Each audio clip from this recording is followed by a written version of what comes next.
Anda tahu, biasanya nih, kalau misalnya kita lagi nonton televisi, terus kita melihat ada lipatan kecil di gaun seseorang waktu mereka lagi duduk di acara bincang-bincang, atau bayangkan Anda kebetulan melihat sebuah foto tua, foto pria berwajah muram dari era Perang Sipil Amerika, gitu ya. Reaksi yang normal. Iya kan?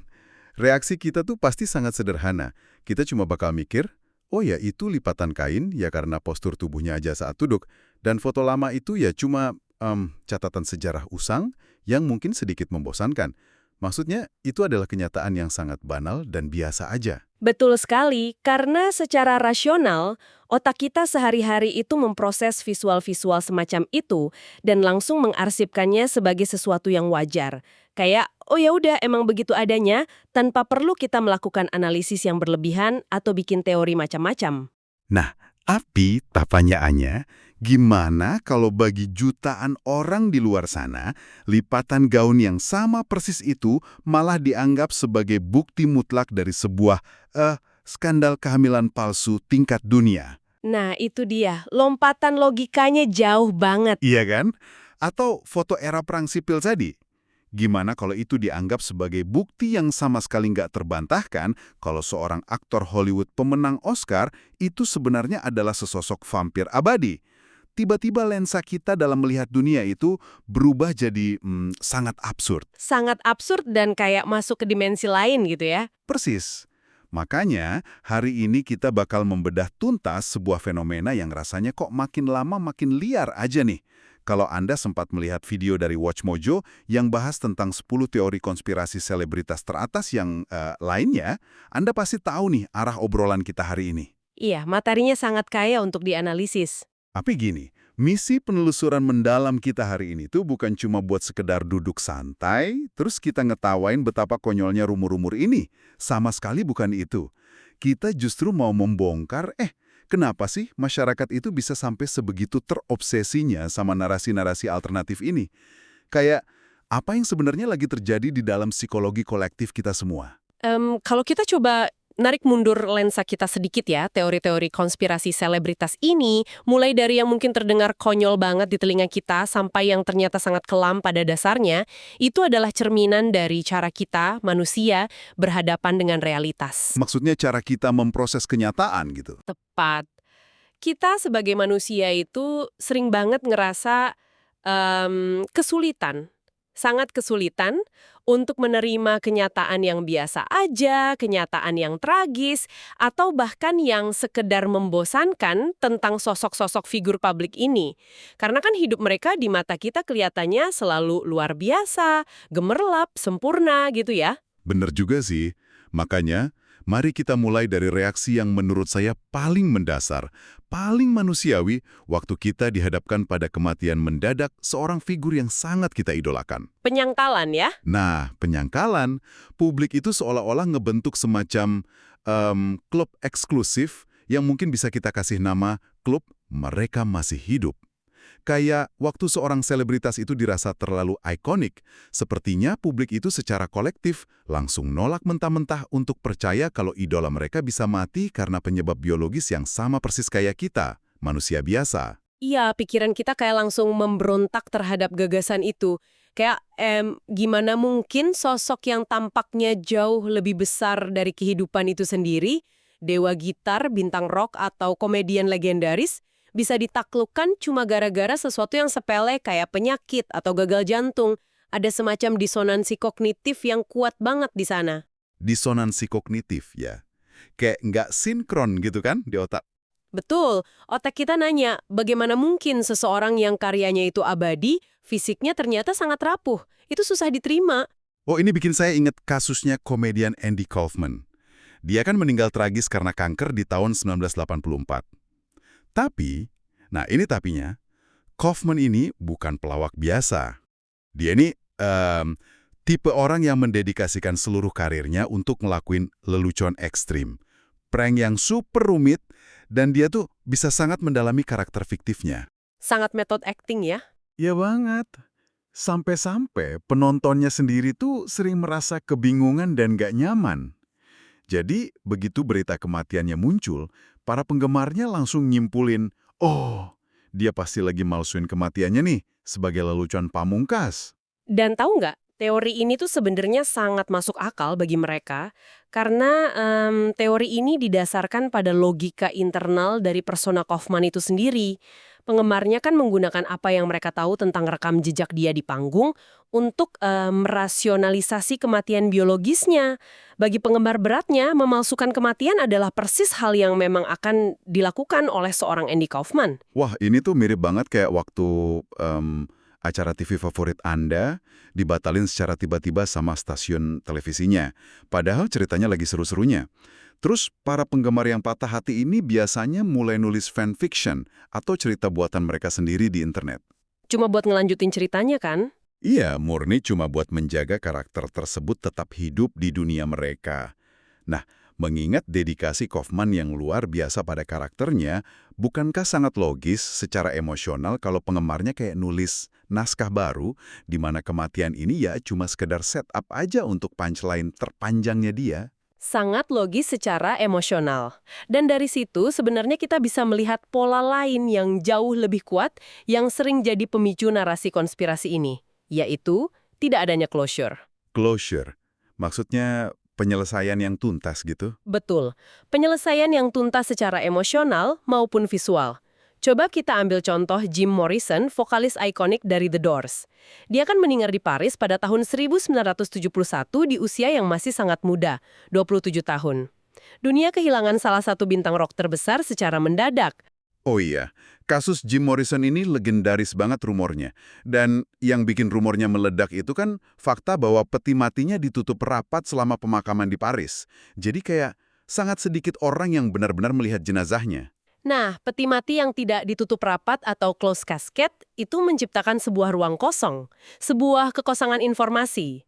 Ditambah lagi ada rekam jejak kalau Morrison pernah bercanda tentang keinginannya memalsukan kematian supaya bisa hidup tenang sebagai Mr. Mojo Rizin. Tunggu, Mr. Mojo Rizin? Iya, itu anagram dari namanya sendiri, Jim Morrison. Oh, wow. Oke, masuk akal kalau orang jadi curiga. Sangat. Anda tahu kan apa yang dilakukan pikiran manusia waktu menemukan kekosongan informasi semacam itu? Otak kita itu paling nggak suka sama teka-teki yang nggak selesai. Otak akan otomatis ngisi ruang kosong tersebut dengan harapan, bukan dengan kenyataan pahit yang lagi pula nggak bisa diverifikasi secara visual.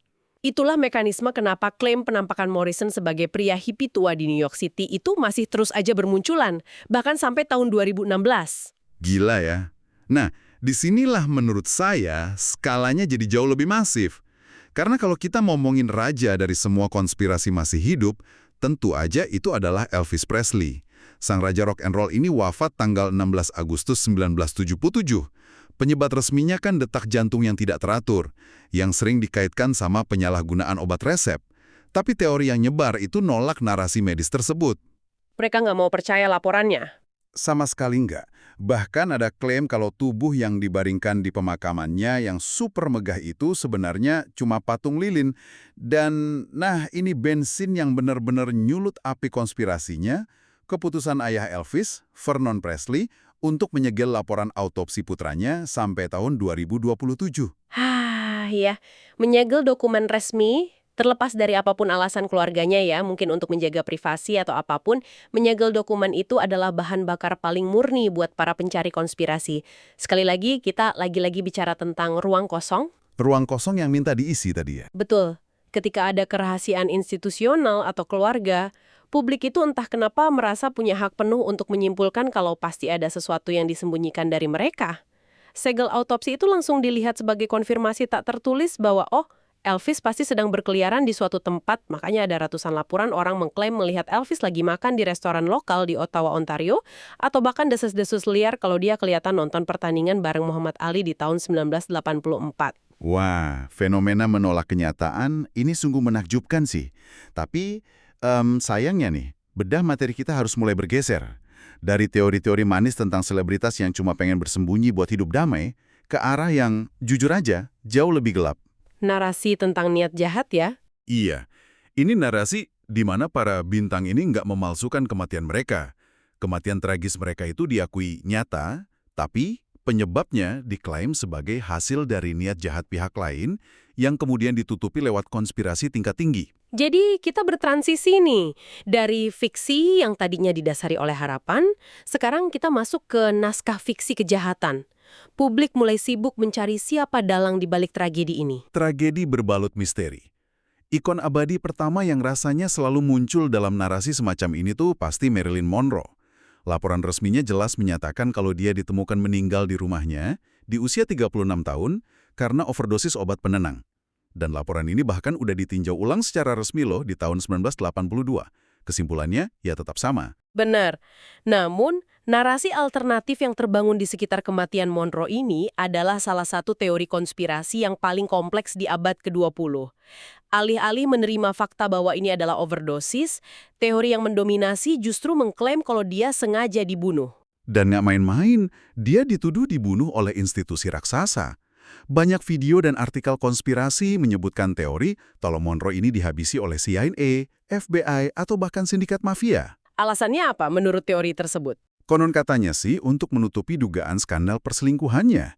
Dan untuk memastikan dia nggak ngebocorin rahasia politik tingkat tinggi Amerika Serikat yang melibatkan Presiden John F. Kennedy dan adiknya, Robert Kennedy. Oh, jadi narasi ini kayak mengubah seorang bintang film yang mungkin aslinya sedang berjuang ngelawan iblis pribadinya, depresi atau kecanduan, menjadi semacam martir dalam permainan catur geopolitik raksasa. Nah, ngomong-ngomong soal keterlibatan politisi dan badan intelijen ini, sekedar catatan kecil tapi sangat penting nih buat Anda yang lagi mendengarkan. Kita berdua di sini tuh sama sekali tidak sedang berpihak atau menuduh institusi sungguhan kayak FBI, CIA, atau tokoh politik Amerika manapun ya. Kita murni cuma ngelaporin dan membedah narasi-narasi konspirasi dari sumber materi kita secara objektif aja. Wah, itu sangat perlu ditekankan. Fokus pembedahan kita murni cuma pada fenomena kenapa sih cerita-cerita semacam ini punya daya tarik yang sebegitu luar biasanya. Sama sekali bukan untuk memvalidasi tuduhan-tuduhan pidananya. Betul. Nah, kalau kita hubungkan ini dengan lensa psikologi tadi, teori konspirasi pembunuhan politis ini sebenarnya memfasilitasi kebutuhan mendesak publik untuk nyari makna dalam sebuah kematian yang terasa sia-sia dan terlalu acak. Mencari dalang ya. Dan mekanisme ini tuh menurut saya kelihatan lebih jelas lagi di kasusnya Kurt Cobain. Vokalis Nirvana ini kan ditemukan tewas pada April 1994 karena luka tembak yang secara resmi disimpulkan oleh kepolisian dan pihak medis sebagai bunuh diri. Ya, kesimpulan yang sangat tragis. Tapi karena investigasi polisinya dianggap terlalu cepat ditutup dan kurang teliti oleh sebagian penggemar beratnya, ini memicu badai konspirasi yang bahkan masih bertahan sampai hari ini, bahwa dia sebenarnya dibunuh. Dan yang paling parah, target utamanya sering banget tertuju pada istrinya sendiri, Courtney Love. Argumen-argumen yang diajukan para penganut teori ini, kalau diperhatikan tuh, seringkali dirangkai persis kayak bukti-bukti dalam sidang pengadilan amatir. Mereka itu sampai menyoroti hal-hal yang sangat mikroskopis. Benar banget. Ya, misalnya mereka nunjuk pada ketiadaan sidik jari Kurt yang jelas pada senapan tersebut. Terus mereka membedah setiap kalimat pada surat bunuh dirinya, sampai ada klaim kalau beberapa baris terakhir itu ditulis sama tangan yang berbeda. Dan yang paling sering diperdebatkan itu adalah kadar heroin dalam darahnya. Oh iya, masalah dosis itu? Iya, teori itu ngeklaim kalau kadar narkotika di tubuhnya itu sedemikian tingginya, sampai mustahil bagi siapapun, bahkan buat seorang pecandu berat sekalipun, untuk secara fisik kuat mengangkat senapan dan menarik pelatuknya. Jadi logika konspirasi mereka itu begini, kalau secara fisik dia nggak mampu ngelakuin itu, berarti pasti ada pihak lain yang menarik pelatuk itu untuk dia. Dan pihak tersebut diasumsikan memiliki motif finansial, yang mana tuduhannya mengarah ke istrinya. Pas saya lihat pola ceritanya Kurt dan Marilyn ini, saya jadi mikir, kepikiran sesuatu nih. Apakah teori-teori konspirasi gelap semacam ini sebenarnya berfungsi murni cuma sebagai mekanisme pertahanan diri masyarakat? Maksud saya, nyalahin agen rahasia CIA yang misterius atau nunjuk jari ke pasangan selebritas dan melabelinya sebagai pembunuh berdarah dingin, bukankah itu terasa jauh lebih mudah secara emosional? Lebih mudah daripada apa? Ya, lebih mudah daripada kita harus duduk diam dan menerima kenyataan yang sangat suram tentang seberapa hancurnya pikiran seseorang yang menderita depresi parah atau betapa merusaknya kecanduan narkoba itu. Itu kan realita yang nggak enak banget buat dihadapi. Analisis yang sangat tajam. Memang begitu. Konspirasi itu pada intinya dirancang untuk memberikan semacam ilusi tentang adanya keteraturan atau order di tengah kekacauan dunia nyata. Realitas tentang bunuh diri atau overdosis yang nggak disengaja itu sangat acak. Dan acak itu menakutkan buat kita. Karena bikin kita sadar kalau hidup ini rentan banget ya. Tepat, itu bikin kita sebagai pengamat sadar akan kerentanan hidup kita sendiri. Sebaliknya, ketika Anda mengubah tragedi yang mengerikan dan acak itu menjadi sebuah naskah film thriller pembunuhan, tiba-tiba Anda punya penjahat yang bisa ditunjuk dan disalahkan. Anda punya motif. Dunia kembali terasa bisa dipahami, ada aturan sebab akibat yang jelas. Dan secara psikologis, itu sangat menenangkan penggemar yang sedang berduka. Membingkai kekacauan eksistensial jadi struktur naratif yang rapi. Wow, rasanya sangat masuk akal sih kalau dijelasin gitu. Nah, sekarang saya mau bawa obrolan kita ke arah yang, jujur aja nih, jauh lebih aneh. Lebih aneh dari CIA dan pemalsuan kematian? Jauh. Karena ternyata keinginan publik untuk nulis ulang realitas para selebritas ini nggak berhenti pada momen kematian mereka doang. Ini juga terjadi saat mereka masih hidup sehat, merambah ke wilayah biologi dasar, kehamilan, genetik, sampai garis keturunan keluarga mereka. Kadang rasanya publik itu memperlakukan para pesohor ini seolah-olah mereka sama sekali bukan manusia secara anatomis. Kita mulai masuk ke ranah di mana publik itu ngerasa berhak banget buat ngawasin figur publik pakai kacau pembesar mikroskopis. Di fase ini, kayak setiap inci tubuh artis itu dianggap sebagai milik publik. Contoh yang paling sempurna itu Khloe Kardashian. Jauh sebelum klan keluarga ini mendominasi budaya pop lewat reality TV mereka yang super terkenal itu, nama keluarga Kardashian kan muncul di berita gara-gara Robert Kardashian, sang ayah, jadi pengacara yang mewakili O.J. Simpson. Di persidangan pembunuhan tahun 90-an yang sangat sensasional itu kan? Iya. Nah, kedekatan antar dua keluarga ini, entah gimana, memicu rumor yang nggak ada habisnya, kalau O.J. Simpson itu sebenarnya adalah ayah biologis Khloe. Alasannya sepele, cuma karena perbedaan fitur wajah Khloe dibandingin sama saudari-saudarinya. Dan yang menariknya, rumor ini tuh bahkan menolak untuk mati ketika O.J. secara terbuka di televisi menyatakan bersedia buat ngelakuin tes DNA. Keluarga Kardashian juga udah berkali-kali ngebantah dan menegaskan kalau Robert adalah ayah kandungnya. Tapi, ya itu tadi, akhir cerita yang sederhana dan faktual itu kayaknya nggak cukup memuaskan selera publik. Publik itu ngerasa kalau hidup selebritas reality TV itu harus kayak opera sabun, nggak boleh ada episode yang membosankan. Tapi mari kita bahas contoh yang benar-benar memperlihatkan betapa gilanya pengawasan visual ini. Beyoncé. Waktu dia mengandung anak pertamanya, Blue Ivy, muncul konspirasi masif kalau dia memalsukan kehamilannya dan pakai ibu pengganti atau surrogate. Bukti utamanya apa waktu itu? Nah ini, bukti utamanya cuma sebuah video pendek waktu dia lagi duduk buat wawancara televisi di Australia. Di layar tuh, gaun yang nutupin perutnya emang kelihatan terlipat atau mengempis dengan cara yang agak canggung gitu. Astaga, jadi publik menganalisis hitungan detik dari satu tayangan televisi. Terus mereka ngekombinasiin itu sama spekulasi tentang tanggal kelahirannya yang katanya suka berubah-ubah gitu ya? Betul. Belum lagi ditambah fakta kalau Jay-Z dan Beyoncé dilaporkan sampai menyewa seluruh sayap lantai rumah sakit di Manhattan dengan pengamanan yang super ketat. Padahal detail pengamanan elit kayak gitu yang langsung digoreng jadi bukti adanya operasi rahasia, sebenarnya cuma tindakan yang wajar banget kan buat dua mega bintang global yang butuh privasi maksimal? Iya kan? Tapi ngambil lipatan kain gaun dan mengubahnya jadi penipuan medis skala internasional itu gila sih. Ini bukti nyata betapa media dan internet bikin orang merasa berhak penuh atas tubuh seorang wanita yang kebetulan ada di bawah sorotan publik. Tapi kalau malsuin kehamilan pakai bantal masih kedengeran kayak gosip tabloid biasa. Gimana kalau publik memutuskan anak Anda adalah makhluk dari luar angkasa? Alien. Yah. Kita bicara tentang Suri Cruise, putri dari Tom Cruise dan Katie Holmes yang lahir tahun 2006. Oh, saya ingat ini. Ini benar-benar salah satu lompatan logika yang paling ekstrim dalam sejarah budaya pop.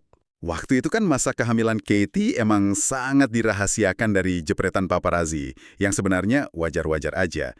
Tapi di saat yang sama, Tom Cruise ini lagi berada di puncak eksentrisitasnya. Anda masih ingat kan momen legendaris waktu dia lompat-lompat di atas sofa Oprah Winfrey? Tentu saja, siapa yang bisa lupa momen itu?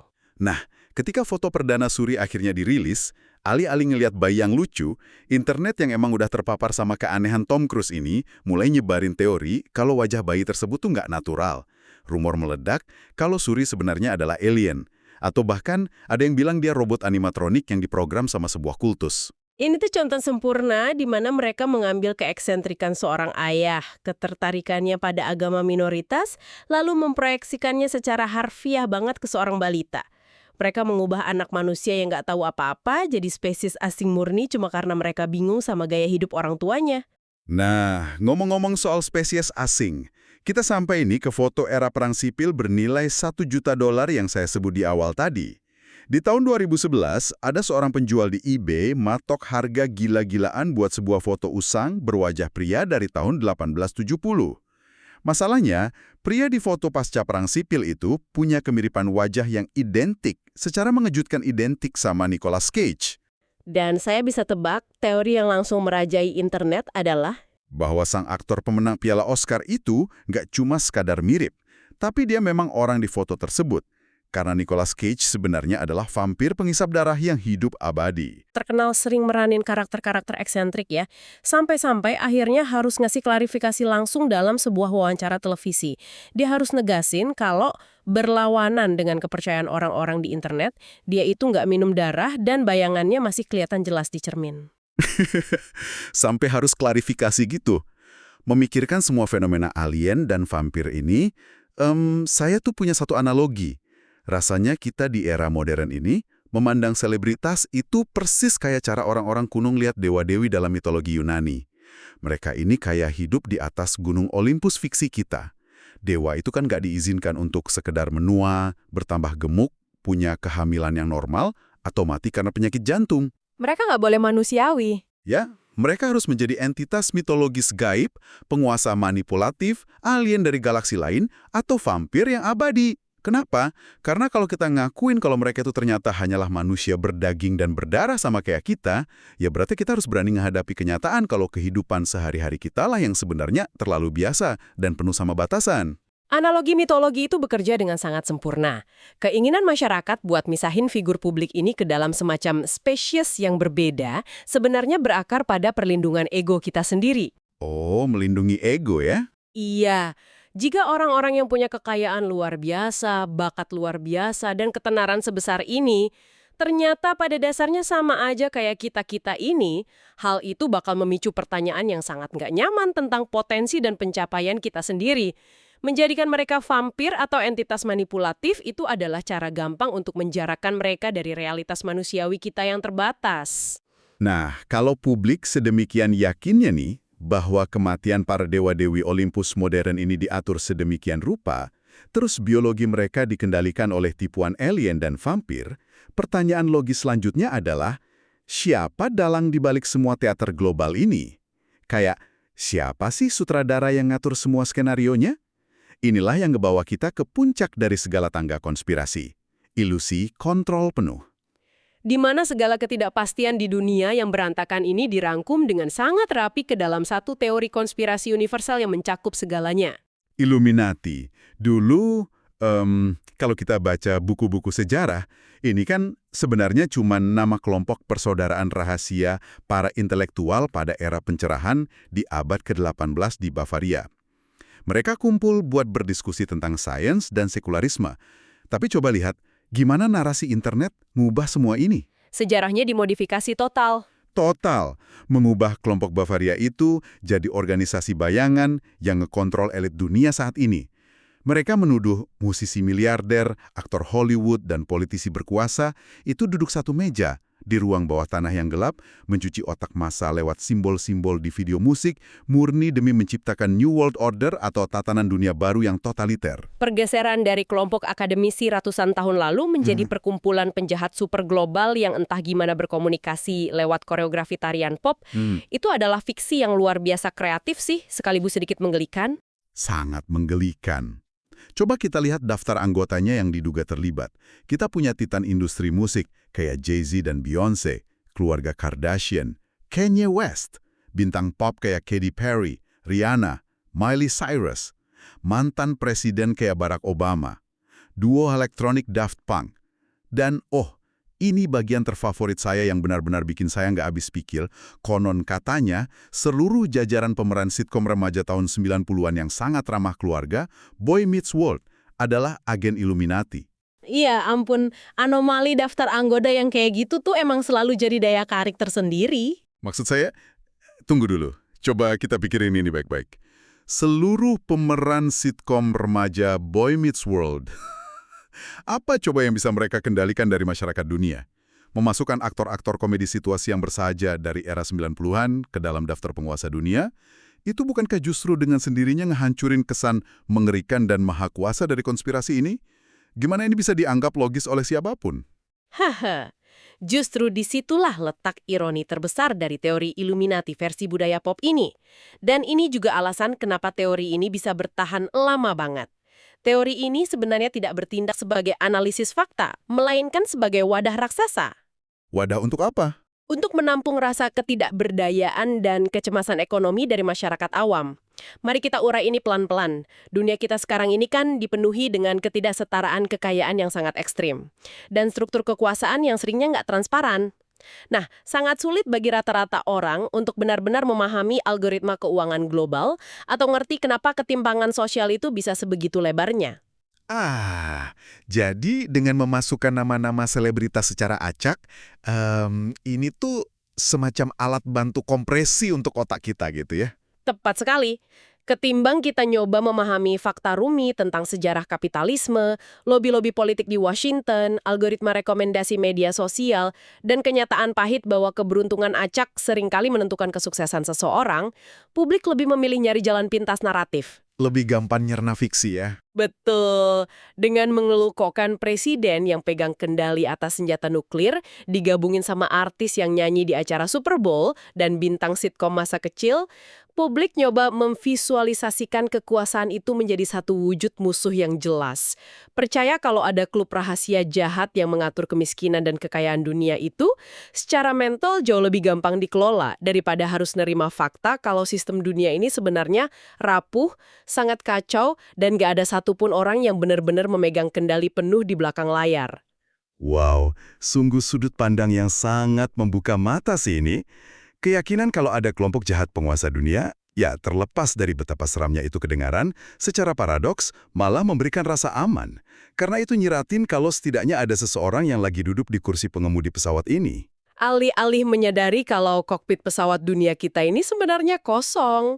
Iya, daripada nerima kalau kita lagi terbang secara otomatis, nembus badai tanpa pilot, mending percaya ada pilot jahat sekalian.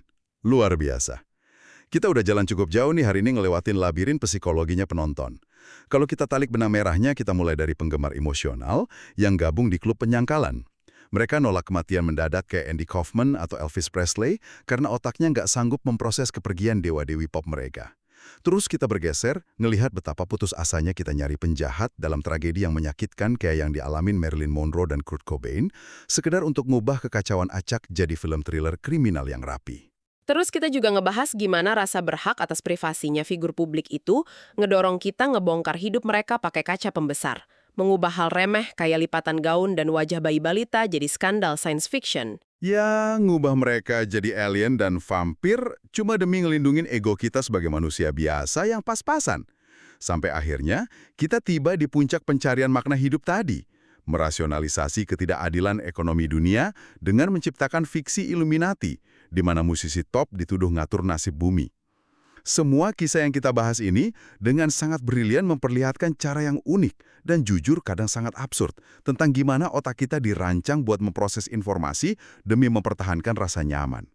Pencarian makna, walaupun kadang harus ngorbanin rasionalitas, sepertinya akan selalu memenangkan pertarungan di dalam kepala manusia. Maka dari itu, saya mau ngajak Anda semua yang lagi mendengarkan obrolan ini buat berhenti dan merenung sejenak. Coba ingat-ingat, kapan terakhir kali Anda sendiri merasa sangat tergoda buat nyetujuin atau ikut nyebarin sebuah rumor, gosip, atau narasi yang sangat menarik, padahal di lubuk hati terdalam Anda tahu itu mungkin nggak berdasar atau terlalu dibesar-besarkan. Tapi Anda tetap percaya. Murni cuma karena cerita tersebut jauh lebih rapi, lebih menghibur, dan punya plot twist yang jauh lebih memuaskan dibandingkan kebenaran asli yang berantakan dan membosankan. Pertanyaan reflektif Anda itu ngebawa kita pada sebuah pemikiran penutup yang menurut saya sangat krusial. Gini, jika kita sebagai masyarakat begitu mudahnya, bahkan begitu proaktif dalam menciptakan cerita-cerita fiksi liar seputar selebritas, padahal selebritas ini adalah orang-orang yang kehidupannya paling transparan dan paling banyak didokumentasikan di seluruh bumi, apa artinya ini bagi perisai mental kita sehari-hari? Iya. Apa dampaknya tuh buat kemampuan kita mencerna informasi-informasi berat yang benar-benar penting? Nah, kita harus waspada. Mungkinkah obsesi puluhan tahun kita pada teori konspirasi budaya pop yang kelihatannya konyol dan nggak berbahaya ini, ya kayak Elvis malsuin kematian atau aktor jadi vampir sebenarnya, tanpa kita sadari, udah berfungsi sebagai semacam tempat latihan. Wah, tempat latihan untuk apa nih? Sebuah wahana atau gimnasium mental, di mana otak kita itu terus-menerus dilatih untuk menurunkan kewaspadaan kritis dan mulai gampang nerima cocok logi sebagai logika. Kalau kita udah terbiasa menerima dan menikmati fiksi di dunia hiburan kayak gini, perisai kritis kita itu bakal terbuka lebar saat kita nantinya dihadapkan pada misinformasi global, hoaks geopolitik, dan tipuan-tipuan sosial politik yang efeknya jauh lebih destruktif. Astaga, jadi kayak kita tuh secara nggak sadar lagi ngelatih otak-otak kita buat jadi gampang ditipu ya. Itu konklusi yang sangat membekas di kepala saya sih. Karena pada akhirnya, emang gampang banget buat kita ketawa santai pas ngelihat foto usang hitam putih terus nuduh seseorang itu vampir, atau pas lagi menganalisis lipatan kecil pada gaun di TV dan langsung nyebut itu konspirasi level tinggi.